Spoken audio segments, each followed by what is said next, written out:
Hello and thanks for joining us on TVC News. The Lawyers Without Borders group says Nigeria has the highest number of persons on death row, adding that it is not relenting in its call on government to join other African countries, including Ghana, in abolishing death penalty as a punishment in its laws. Kemi Foladiemo has more in this report. The facilitators of this intensive training are fellows of the Makianyane Institute at the Cornell University, New York. The institute was named after the 1995 landmark judgment of the South African Constitutional Court, which presided over the decision abolishing the death penalty in South Africa. Nigeria is classified as a retentionist nation as offenses such as murder or acts resulting in death or terrorism, kidnapping, treason, apostasy, adultery, same-sex sexual relations, and mutiny all carry the death penalty under the extant laws of the land. The Nigerian Correctional Service said in April 2023 that there are about 3,298 inmates on the death row in its prisons. The last executions were said to have been done on 3 convicted armed robbers in Edo State in 2016. Among the reasons to end it, activists say the death penalty violates the right to life and that it is irrevocable in the event of new evidence. We call on the Nigerian government to begin to implement the section on the new revised Nigerian Correctional Service Act, which says that when persons have stayed for more than 10 years on death row, they should, the death sentences could be commuted to other lives of imprisonment, other terms of imprisonment. We believe that the accused persons, even when convicted, should be reintegrated into the society, should be reformed. We are not averse to punishment, but we are averse to pronouncement of death penalty.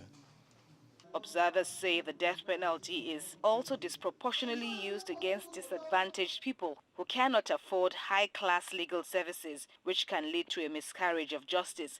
They also stress the need to foster relationship among capital defense lawyers, sharpen their skills, and to create their commitments to free legal services.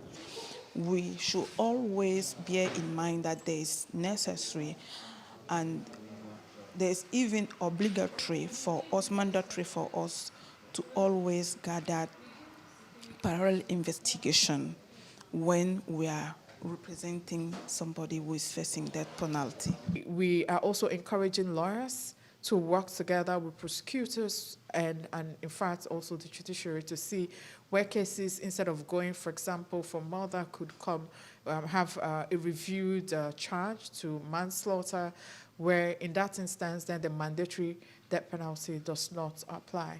These advocates also call for a justice system that will be fully reformatory and geared towards restoration. Kemi Foladiemo, TVC News, Lagos. The federal government has been advised to direct all security agencies in Benue State to work towards ensuring that peace returns to all troubled areas in the state. Senior Special Assistant to Governor Ayasand Ali on Youth Mobilization and Empowerment, Moses Nkinem, made this call while speaking in Makurdi, the state capital. Mr. Nkinem also pleaded with the President Tinubu administration to restore hope in Benue State, particularly as regards the security situation bedeviling the state, and ensure that internally displaced persons return to their homes peacefully. Ancestral home. The activities of armed militias suspected to be Fulani herdsmen on the border area that have affected people from the local government of Logo, Guma, Kwande, Ukum, Kasnala, Makudi, Gwe West, Agatu, and Ogbadigo stand condemned.